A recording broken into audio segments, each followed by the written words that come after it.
And while we're waiting, I'm just going to get us queued up to go live here on Facebook.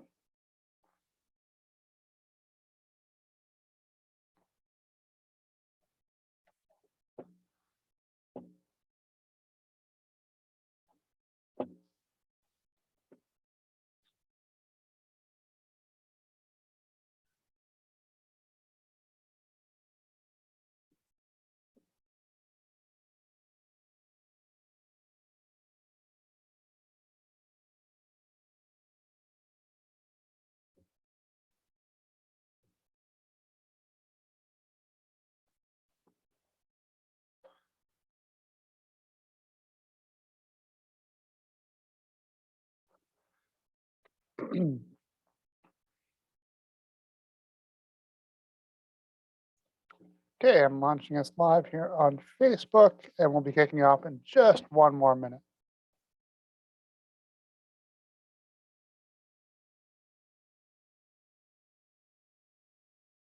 And Nicholas, I just want to make sure you are back with us. I am back. Excellent. Okay. Without further ado, let us get it started. My name is Andrew Wall. I'm the managing partner here at CPA4IT.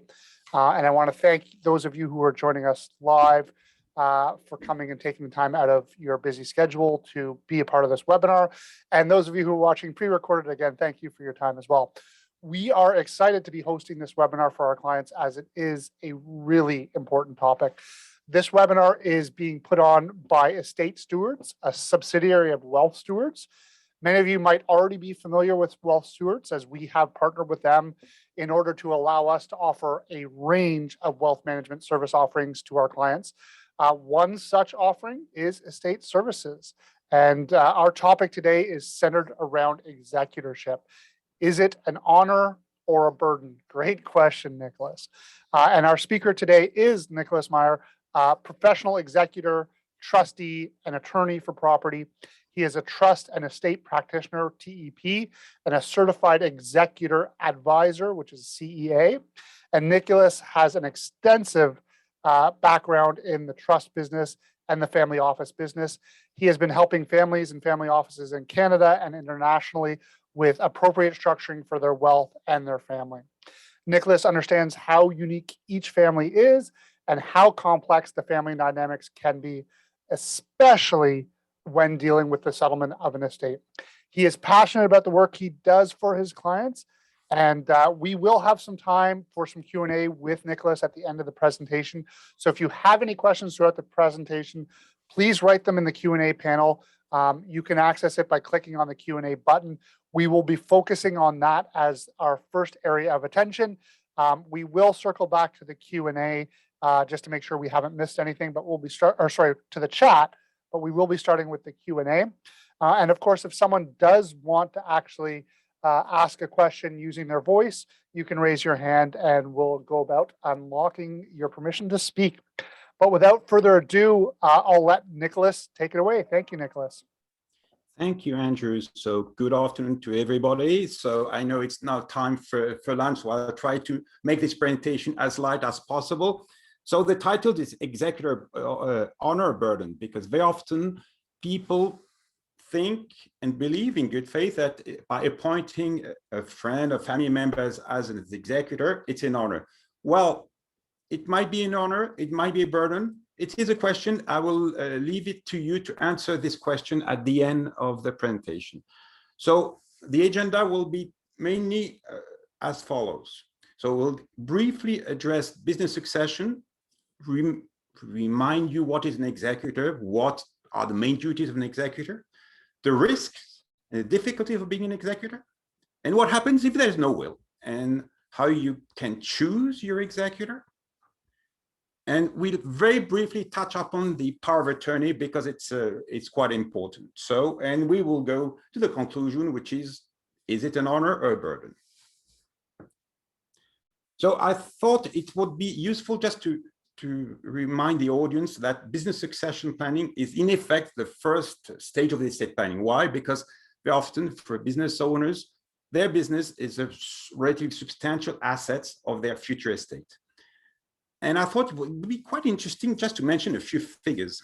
So 72% of the business owners, according to report issued by the Canadian Federation of Independent Businesses, 72% of the business owners intended to exit their business within the next decade.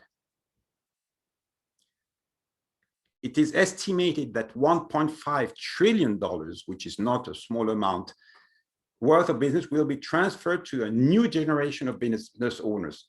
But less than half of the business owners have a succession plan, and only 8% have a formal written plan. So what does it mean?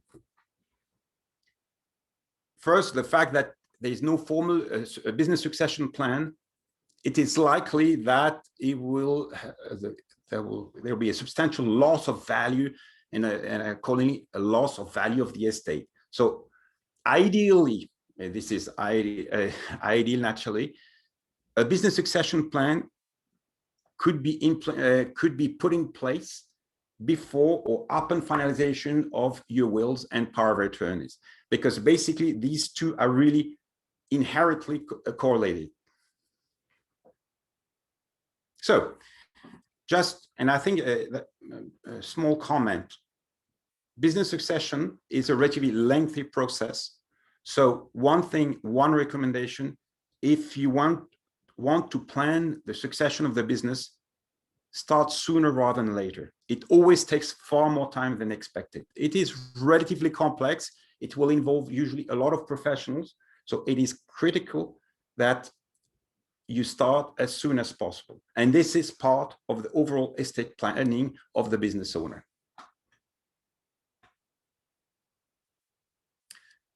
So I thought, well, let's go back to the basics. What is an executor? As the name says, it's the person in charge of executing the will. In Ontario, the official name is the estate trustee. I think it's always a good thing to remember that the executor must act in the interest of all the beneficiaries, what we call even hand principle, which can be sometimes, depending on the family dynamics, not that easy, because we know that when a family member is the executor, this family member might not always get on so well with some of the family members who are also beneficiaries.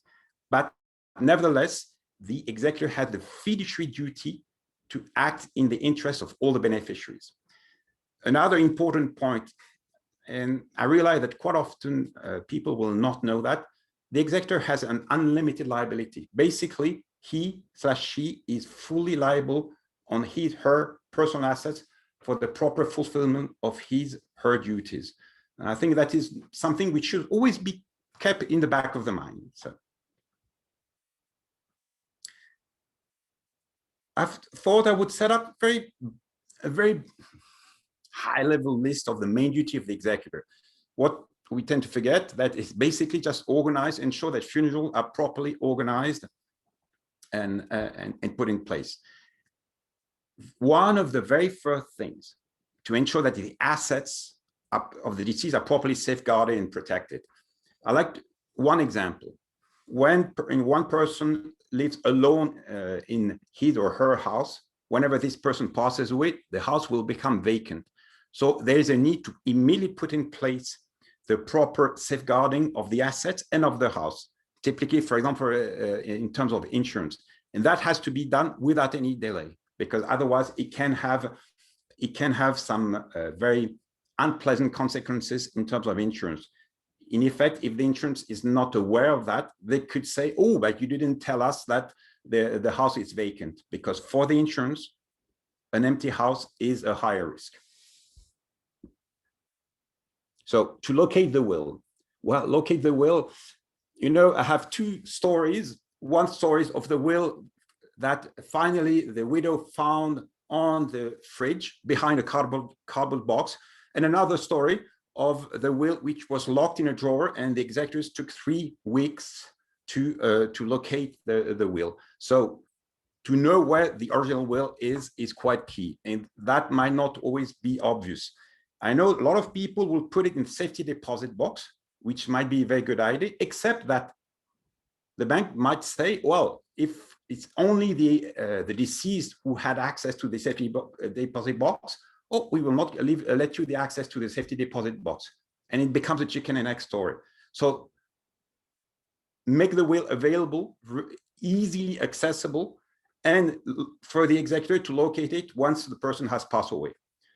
One other very fundamental duty is to gather the documents, information to establish the inventory, because basically one of the main duties of the executor is to establish the list of all assets owned by the deceased.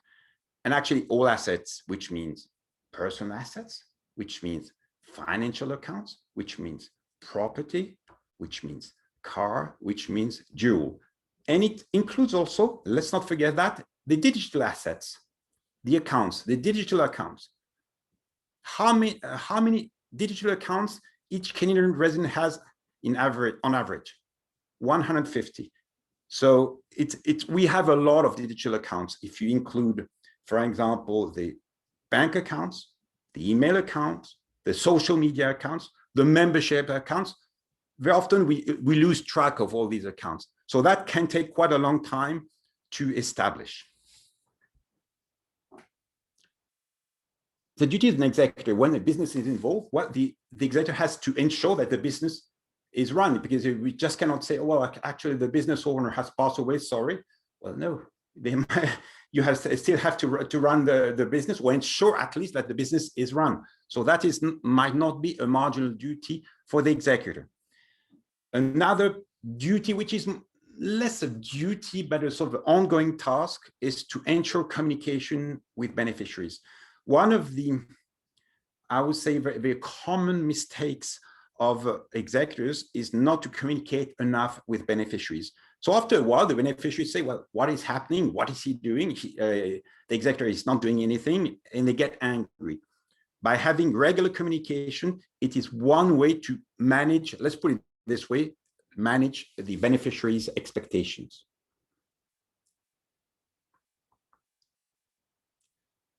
Another, you might have heard of the probate application. So the powers of an executor comes from the will. But basically, to ensure that the will is really the last will, if there's no other will which would revoke this will, you will have to file what is called a probate application with the court. Basically, in the court will confirm, yes, this is indeed the last will, and yes, Mr. Smith, you are the executor, you have the power to settle the estate. And that's when the government will levy the interesting tax, which is called the estate administration tax, or more commonly called the probate tax.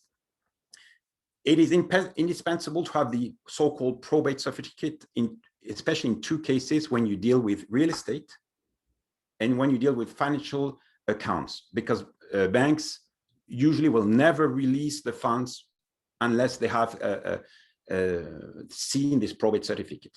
And naturally, during the duration of settlement of the estate, the executor has to manage the assets. And for example, there's a portfolio of financial assets. Well, the executor is in charge of ensuring that this portfolio doesn't go down or must take any action needed to protect the value of the assets. So it's an ongoing, I would say, monitoring duty. And then, last but not least, the executor has to ensure that the final tax returns are filed with CRA, because it's at this time that basically CRA closes the deceased taxpayer's account. Typically, your accountant will prepare that. That's why usually the final tax bill can be a bit higher, because you may or not know that every Canadian resident is deemed to have disposed of his or her assets just before death. And let's say you had, for example, portfolio financial assets which had unrealized capital gains of 1 million. This capital gain will be taxed with your final tax return, and naturally the tax bill will have to be paid. And only when all this is done and the executor has received some confirmation from CRA, yes, the taxes have been paid, they can start making distributions. So as you can see, quite a lot of work for the executor. The risks. So as I mentioned, the executors are 100% personally liable for any issues that arise.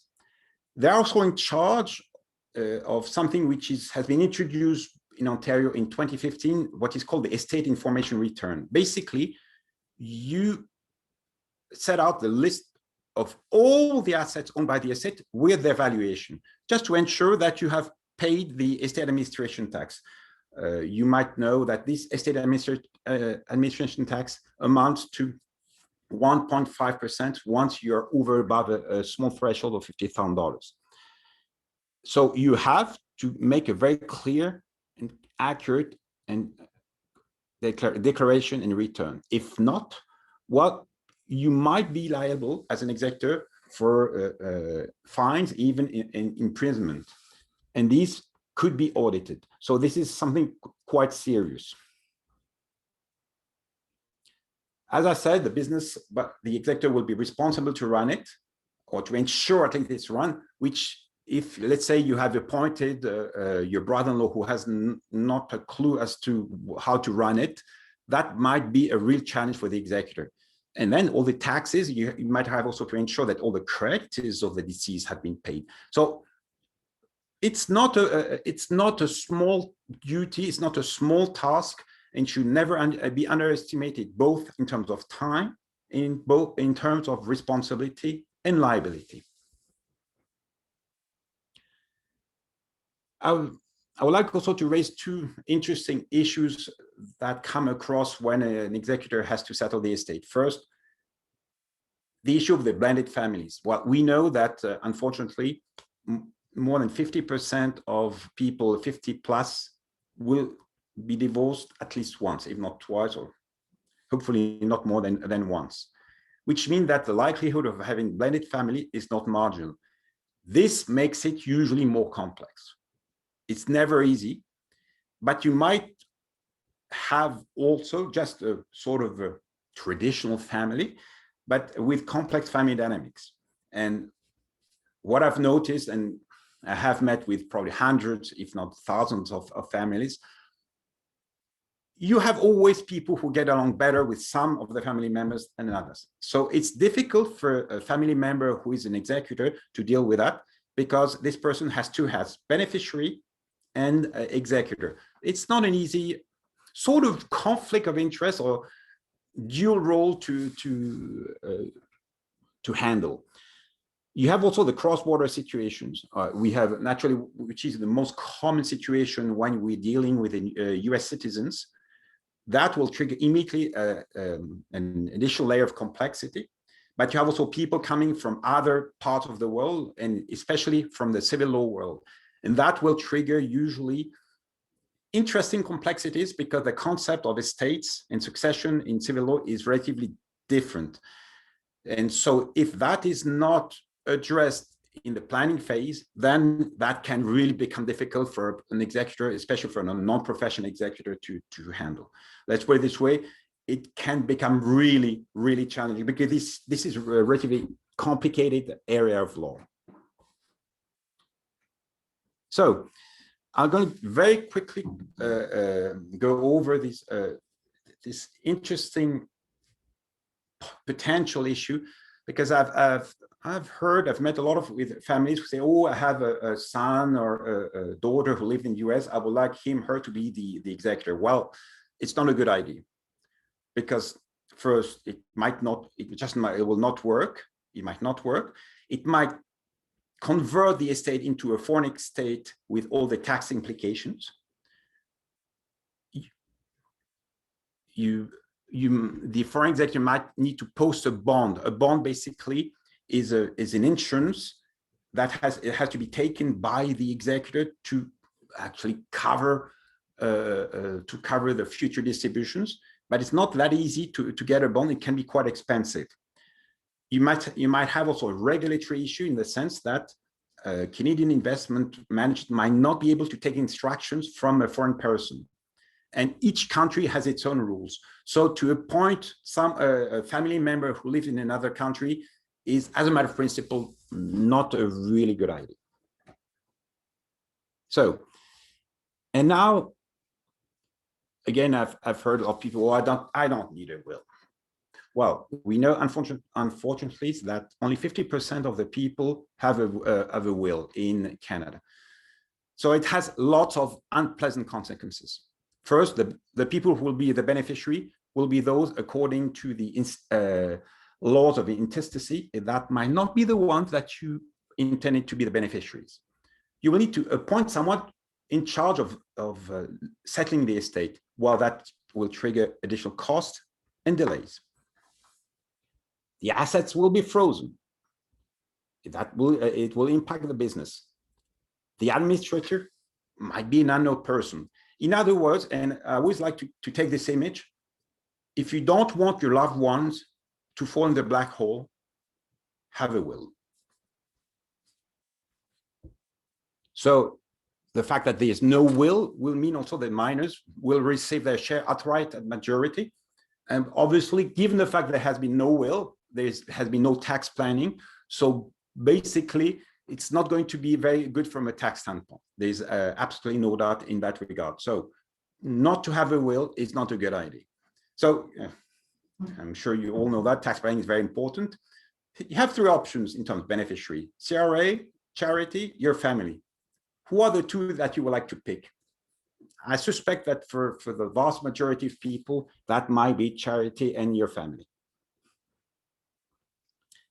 I thought I would just perhaps, this is key for people, for business owners who are incorporated.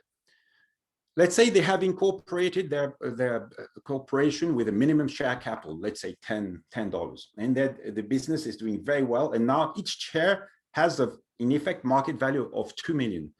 The fact is that upon death, there will be a dim disposition of these shares, which means that you can have a very high capital gain. Let's say, perhaps in this case, let's say you have, each share has a value of 1 million.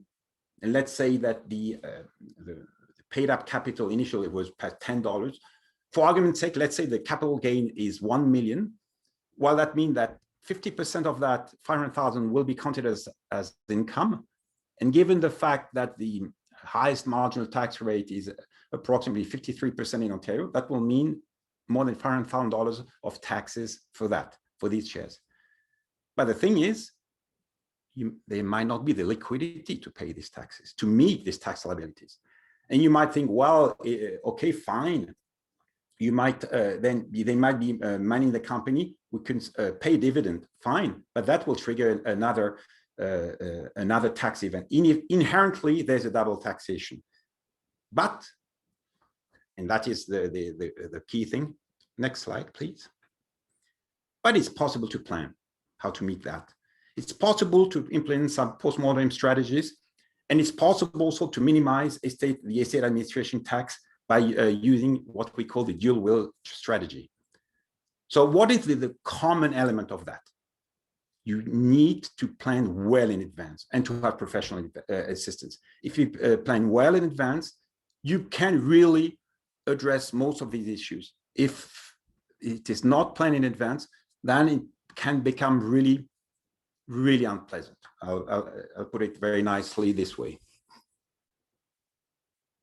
So going quickly through the choice of the executors. So the usual options are the spouse, which can be a good option, except that the spouse, usually when the first spouse is away, the surviving spouse might be relatively old also, so might not want to take on this role. The children is always a good, it's always an interesting question. And I must say, I tend to be relatively reluctant to recommend children, except if things are really very clear. Why? Because let's say you have 2 children. Well, basically, you're forcing them to agree on everything. So do you really think that your children get along so well that they can agree on everything, including some difficult decisions? I cannot give the answer, but this is something that has to be reflected upon when planning. If you appoint only one of the children, which is possible, which I've seen and heard very often, you have to be very clear as to the reason why, because sometimes people will say, well, because he/she is more skilled, but it also may be the case that he/she has spent more time taking care of their parents. And that sometimes I've seen cases where suddenly the other children discovered after the death of the parent, oh, but you have been appointed as the executor. You didn't tell us. So that can be a real recipe for potential litigation.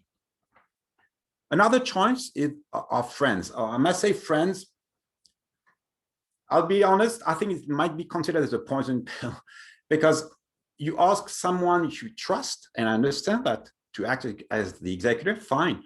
But that can be basically a 12 to 18 month work, a lot of hours, and a lot of responsibility. So at the very least, that the choice must be very clearly set out. That must be discussed. And this should be the assumption that there will be compensation, because a non-professional executor, maybe an executor as a matter of principle, can claim as a matter of principle up to 5% of the value of the estate. This is a lot of work. So it should be considered as an assumption that the executor may claim for compensation. The other option, and typically when we dealing with more complicated estates, is to have the assistance, one way or the other, of a professional executor. Next, please.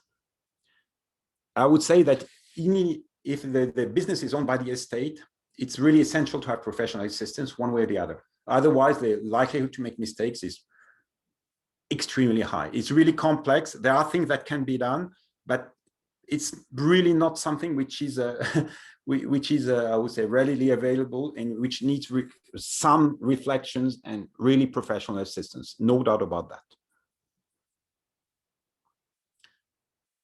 The executor must ensure transparency.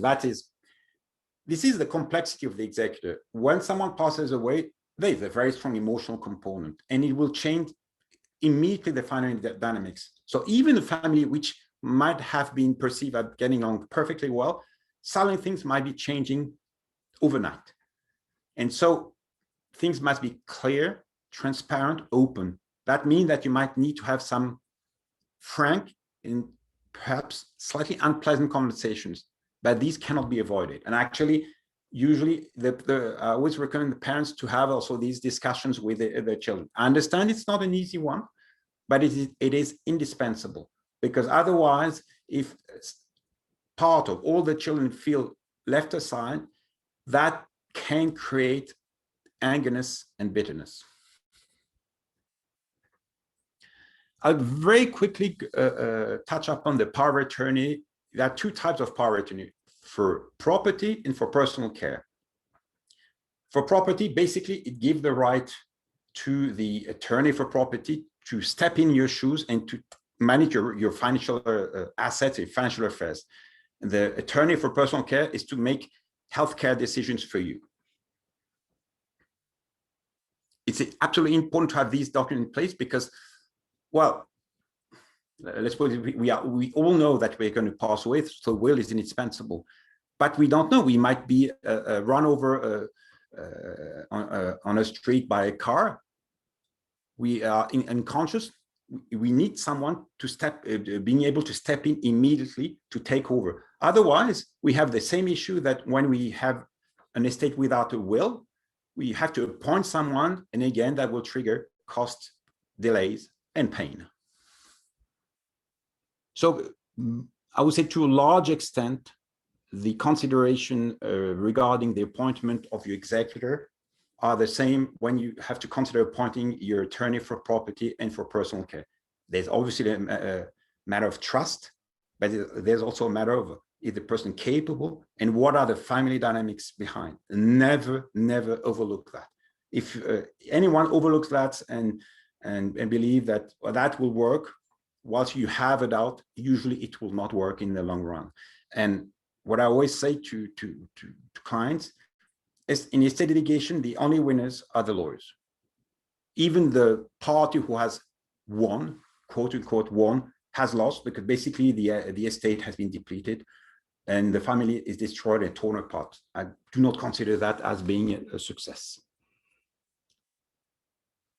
So I think these are the same consideration than for executor.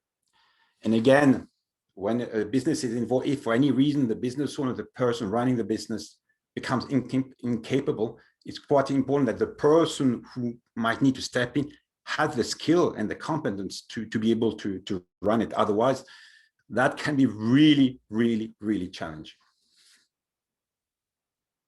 So a very quick one. At Stewards, we can help in different ways. Either we can take on the fiduciary role, acting as executor, as either as the primary or the alternate executor, or we can act as agent, meaning that we can do all the work and provide the assistance to the named executor or attorney for property. And the same applies to attorney for property and to trustee. And we can also ensure that what I call the periodic maintenance, ensure that whatever has been put in place is still relevant. A will is a live document, so never assume that a will which is 15 years old is still up to date. And usually it's not, because in 15 years, a lot of things happen. So this is conclusion on our burden. So as I said, most people would initially think that being named as executor is an honor. After this presentation, what is your answer? I will leave that to you. Thank you very much for your attention. Well, thank you very much for the great session, Nicholas. We've already got some questions coming through in the Q&A. So do you mind if we just jump right into some of the questions? Yes, absolutely. Absolutely. From one of the attendees live in the Zoom, says, I've stopped contracting through my business and I'm only drawing money as a pension for myself. Do I still need to have a specific succession plan, or do I need to add specific provisions for my corporation in my will since it is an asset? So basically, I understand that basically the value of the corporation is progressively being depleted or not, or that's still some contracts, it's still partly active. Yeah, I would assume he's probably progressively drawing down whatever retained earnings are there. Yes, because my assumption. It pertains to the value, because the thing is, well, okay, you have the, I'm not going to say that to accountants, so you will do that, but the thing is, it's the fair market value. So if it has still a lot of retained earnings, well, and if you suddenly you pass away, but you will still have the dim disposition, you will still have the tax. So it's something that you should be, it's as usual, then it's on a case-by-case basis. But at the very least, you should consider the issue, because otherwise, the fundamental problem is that there is a dim disposition upon death. But then, if the liquidity is in the company, to be able to pay as a dividend, it will trigger a second taxable event. Inherently, there's a double taxation. Yeah, unless you do a pipeline maneuver or something. Exactly. So you know exactly. But this is really not obvious, or section 184, if I remember yes. that. And a lot of people we have a client who actually got burned by that, because their children didn't really know and understand what to do with the corporation, and they went off and dissolved the corporation, in effect triggering double taxation, because there was a deemed disposition on the value of the things, and then when they issued out the dividend, that was a taxable event as well. And no one had ever discussed what to do with the corporation in the event of because as you know that there are some conditions to be met to implement these strategies, and one of them is to keep the corporation alive for a certain period of time. Yeah, so, minimum 6 months. So basically, you have instructions, and you have to be very careful. It is perfectly legitimate, but you have to follow. You have to. There's a checklist, and you have to tick all the various boxes, and that is where it gets pretty challenging for non-professionals if they don't have any systems, because the likelihood to make mistakes is very high, very high. Yes, absolutely. We've got a few more. I'm going to jump to one of the questions from Facebook. We have a question from Mark St. Ange, who says, this is not directly related to the responsibility of an executor, but I'll ask regardless. If a husband and wife separate pending divorce but not filed, and a very old will exists pre-separation, is the will valid? And he does have a second follow-up question where he says, if the ownership of a company is split 80-20 in the husband's favor, does that apply during disbursement, or is it 50-50 ownership because of marriage? So let's go back to the first question. There has been a major change in the succession law in Ontario because the pandemic, I'm sorry to put it this way, the pandemic has had a very positive effects in that area, in the sense that the previous Attorney General did a very good job. And basically, it's an area which has moved more in the last 18 months than probably in the last 100 years. And previously, so the divorce renders void the appointment of your spouse, the gifts to the spouse, the ex-spouse. It renders that void, the divorce. But prior to December 31st, the fact that you were just separated might not be sufficient.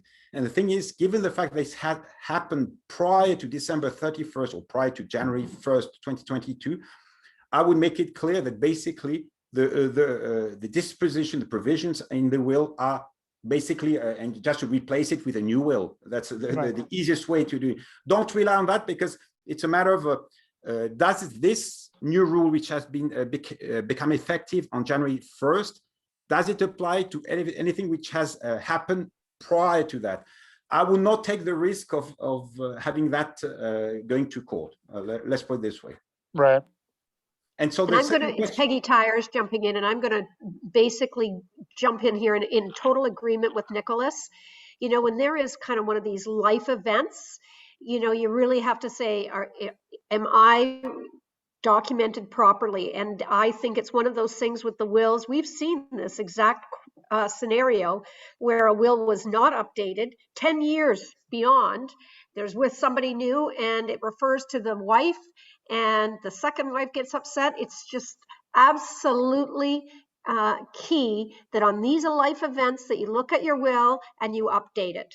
Yeah. And I would add something regarding the beneficiary designation.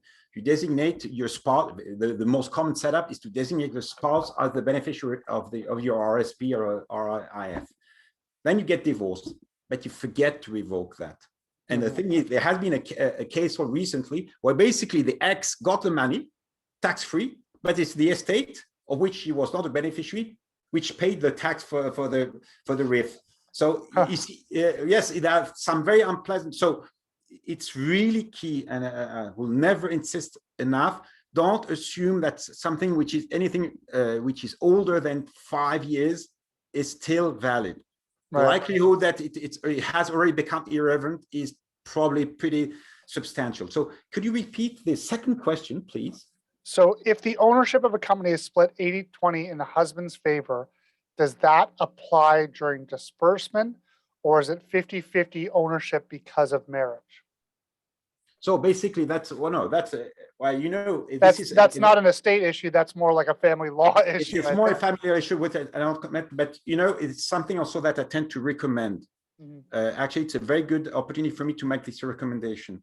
It's something which is becoming more common now when there are relatively substantial assets, and when it's typically there's imbalance in terms of ownership of the assets.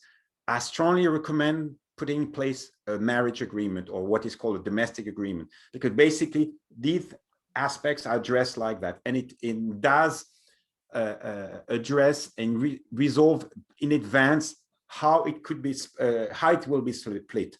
Yeah. Bearing in mind, and I think we should always bear that in mind, a marriage will always have an end. It's either by death or by divorce. Right. They will always. So it is a matter of how you handle that, and I strongly recommend the domestic agreement. It's something which was not that common in the common law world until 20 years ago. It's far more common in the civil law world, but now it's becoming more common just because there's more wealth which has been created, but not in a evenly. So whenever there's typically an imbalance of assets, I strongly recommend to put in place a domestic agreement. Okay. We got lots more questions here, so I'm just going to jump right into the next one. Yeah. Again, from someone who's live with us today, who says, if I own 50% of my corporation and my business with my business partner, how would that impact my personal estate planning? Well, but the question I would like to ask, is there a shareholders agreement? Hopefully. Well, Not often though. well, I have seen too many, because the thing is exactly that. You need to have a shareholders agreement, especially if you're 50-50, because because how can you run a company? We have two business partners, 50-50, without a shareholders agreement. Well, as long as the business partners get along, perfect. But as soon as they don't get along, basically you're in a deadlock situation. Yeah. You're And in a how do you deadlock resolve situation. that? So the key thing, this is also in some respect part of the prior steps to be followed before putting in place the will, is to have a shareholders agreement. What happens when I pass away? What happens if I divorce? What happens in case of this shareholders agreement? That is the recommendation. Don't leave that in the don't leave that in the black hole, because you can be sure that going to turn into something very unpleasant, especially if you're in a sort of long-term relationship. 50-50 shareholders agreement, indispensable, because then it gives the right to either partner. For example, if one of the partners wants to leave, then you have mechanism. You can put in place call options, so right to buy the shares, right to sell the shares at a predetermined price, or with a formula how to calculate the value of the shares, because and I'm you know that better than I do. It's how to calculate the value, to appraise the value of the private corporation. That is not something easy, and which is subject to lots of sometimes unpleasant discussions again. So Okay. Nicholas and Andrew, I think it's really important when you're dealing with some of the clients and in your business, Andrew, and when you're going through their tax returns, it may even be one of those questions that, do they have a partnership agreement and do they have a proper exit strategy? Right. Yeah, and that's absolutely critical. We have some more questions here from Facebook, from Sharon Perry, who says, I have a personal will, power of attorney, and living will done professionally, but I also have a corporation as a contractor, and I don't have a will for those funds.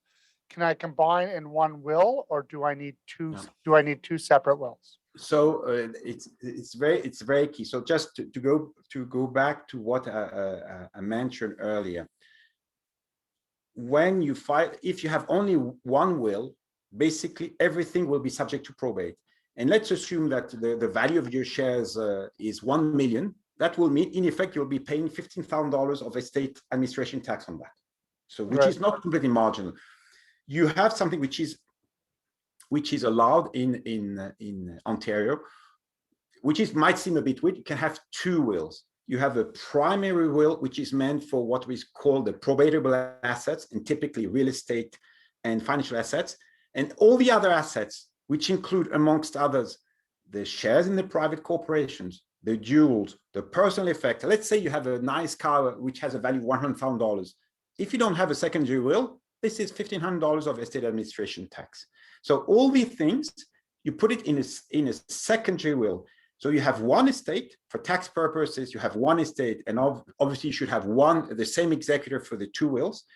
But basically by doing that, you cover everything and you make it much more efficient. Right. But once you have one will, that's why as soon as you have shares in a private corporation, you should, especially if they have some value, you should have a secondary will. Yeah, separate will specifically for that corporation. I've heard that before.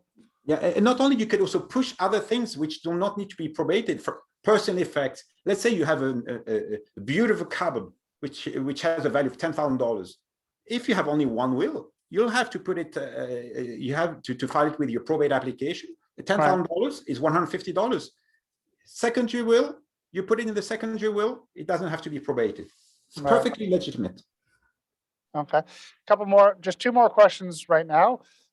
So from another attendee live who says, does a power of attorney end upon death of the person and then the estate trustee steps in?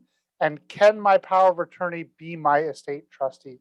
Yes. So the question is, the question is, the power of attorney acts as long as the person is alive, but it has the same fiduciary duty. So I'm saying that because I have seen, and it's a well-known fact, that there are two areas of abuse in terms of power of attorneys. It's the caregivers and the children, because some children might consider, well, actually, it's my future inheritance, so this is my future money. No, it's not true. it's the money of your father, of your mother, and you have the fiduciary duty to do whatever is in the best interest of the parent, which means that might not be in your best interest. And the typical example is the retirement home. Some children might want to say, well, I'm going to cut corners on the retirement home so that I have more money for my future inheritance. This is not, basically, you're breaching your fiduciary duty. And basically, as soon as the person passes away, the role of the attorney for property ceases, and then the estate trustee kicks in. But yes, you can have the same person, and that can make sense. It can absolutely make sense. But it's a matter of, well, do you trust the person? It goes back to the consideration I have raised earlier in my presentation. Right. And I think one thing that should be noted, very important here, even as the power of attorney, especially in the financial areas, that you are documenting everything you do. Because if you're handing over to a new person as an executor, they're going to want to know exactly what you've been doing. So it is so important. In fact, in both the power of attorney for wealth and the executor, that everything is being documented, because for sure someone's going to ask about what's been done. Absolutely. And that brings us to our last question of the day, which is actually a great one, because many of our clients are structured like this. But they ask, I am the sole director of my corporation, but my wife is the sole the sole shareholder. Whose death impacts the business, and whose estate does this business belong to? And what I would say is, that's probably what we see quite often is they're usually, the spouse is the primary shareholder of the common shareholders, and then we have preferred shares for the director, the individual themselves, who's the contractor. Yeah, indeed. So basically, it's when the shareholder passes away. But it's an interesting one, because when you're a sole director, you can see exactly the issue. What happens when the sole director passes away? And not much revenue will be generated again. It creates, so again, it goes back to what I mentioned at the very beginning, is the business succession. What happens? Because you never know. Unfortunately, we never know when you're going to pass away. We can pass away tomorrow, and this should be planned, because otherwise, unfortunately, the likelihood that the business will go bust is not marginal. So this should be really planned. It's not that complicated. It's relatively easy, but it has to be done in advance. Yeah. But I guess from my layman's understanding, because the common shares are all owned by the spouse, and well, I guess one of the other things too is, my understanding is that when a spouse dies, if there's a surviving spouse, it's not so much of an issue, because effectively everything transfers to the other spouse tax-free, is my layman's understanding. Yes. It's only when both spouses pass that we have a taxable event. Yeah, but the thing is, you're right, but this is assuming that you have decided to between the spouses to basically to give the assets first to the surviving spouse. A joint last to die. Yeah. It's last to die, which is the most common setup, but not always the case. You can have also some children, so it depends. That's it's the most common situation. It's not always, but assuming it's the case, you're right. It is relatively straightforward if things are basically just pass on to the surviving spouse, because basically it defers the tax. But then it's when the second one passes away, then it becomes, it may become a bit more ugly. I'll put it this way. Now that brings up another question from myself, actually, which I think the reality is, all too often we have clients who have not done anything, no will, no nothing. So what's the default situation when there is no will? What happens? Intestacy, as I said, no will. Basically, it will be governed by the Succession Law Reform Act. Basically, what will happen is that if there's a spouse and children, the spouse has a preferential share, and then for the rest, if there are children, it will, over and above this preferential share, it will be split between the children and the spouse. But it might not be at all what you intended to. And you can see immediately that the fact that over and above a certain threshold, part of it goes to the children, will trigger a taxable event. Yes. Right, which is probably not what you want. Exactly. That's what I was trying to the message I wanted to convey. The lack of will, basically, your loved one will fall into the black hole, and Yeah. it will be the worst thing from a tax standpoint. Yeah. It And cannot I be think worse it should because- be noted as well that every single province has identified how this would roll out. So Ontario, every single province has that scenario rolled out. But I think Nicholas has made an important point here that it becomes subject to taxes that could easily be avoided. Yeah. And if there are takeaways from this, it's how important it is to have your will, to have your will reviewed. And one of the things that Nicholas didn't point out and normally does as an executor, it's such a big, huge responsibility.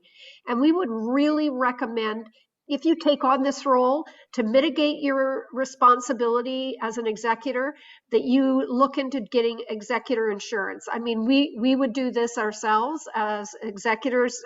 If you hired us, we always take out insurance on each will. So actually, that reminds me of anecdote of someone I know, who I won't name, a CPA who had acted as executor of a friend's will, and part of that was a verbal agreement that he would be paid a salary. He was then later sued and jailed for fraud because that wasn't documented anywhere. Yeah, And it's so key. And I know someone who's working on a will right now, not the executor, and recognizing, helping that person that there is no money in this state. In fact, it's a big, huge liability. So it's one of the reasons that this is such a complex area to be working with professionals and to make sure that you are covered in the case of an unfortunate liability. Absolutely. And we do have one more question that snuck in here. If you have time, Nicholas, for this last course. one.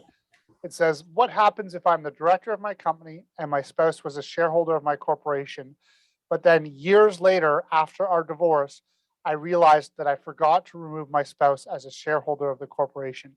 How does that impact my estate planning?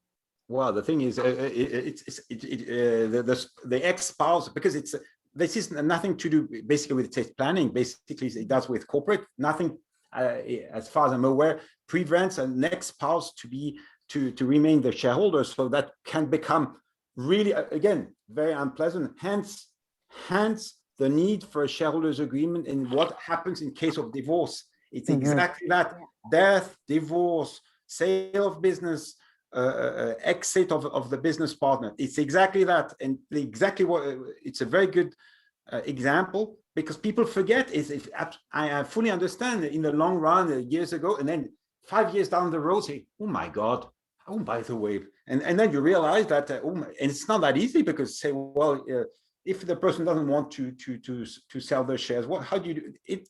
All that becomes very, very, very potentially unpleasant. And one thing which is important, because people have a false understanding, a common law spouse, basically, if you don't have a will, the common law spouse will not get anything. I would like just to make it clear, because there's a misunderstanding. A common law spouse, or someone who is not legally married, will not get anything if there is no will. So you're saying they would not if there's no will? There's no will. So to have no will is really a very, very bad idea. Sorry, there's no other way to put it. It's a very bad idea. Right. But if you were a spouse legally married, you'll get something, but it'll be prorated with the children, which could have its own negative tax impact. So there's really no reason not to have a will. You said it.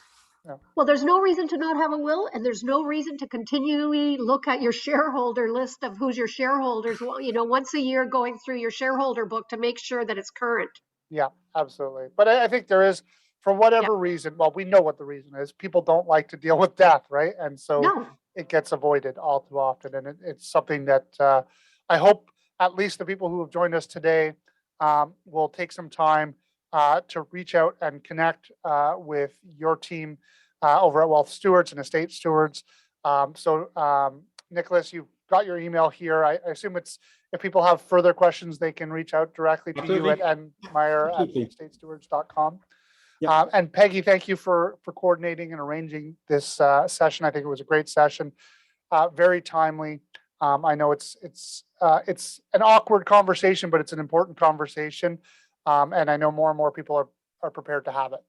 Thank you, Andrew. I think that one of the things that's happened because of COVID, people were put in a situation that they weren't prepared for, and a lot of things came up, and now they're saying, wait a minute, what happens if this happens to me? And, we really appreciate the opportunity to work with you and your clients and help them. Right. Nicholas is brilliant in this area, and we really do encourage people to look at their wills. I have clients who look at their wills every other year. Right. Yeah, I think, yeah. And at the very least, as you mentioned, during these life-changing events. Yeah. Exactly. If there are no life-changing events, 2-3 years, just have a look. It might be still completely valid, but just have a look. Okay, it's fine. You put it back in the drawer, but don't let these documents outdated and leave someone who is appointed. Also, you'll be surprised to see how many people are named as executors, but these people have passed away. All right. Yeah, that's all another issue. Yeah. Yeah. So last question, again, I keep saying this, but someone asked if they can get a copy of the slide deck. I'm sure Nicholas and Shelby, you'll provide a copy of the slide deck for us, and we'll make that available, assuming that's okay with you guys, to all the attendees. And thank you, everyone, for taking time out of your schedule today. Thank you, Nicholas, for giving us a great session. And thank you, Peggy, and thank you, Shelby, for guiding the slides today. So thank you, everyone. And thank you, Rachel, for managing the Q&A in Facebook. So bye for now, everybody. Thank you. Bye-bye.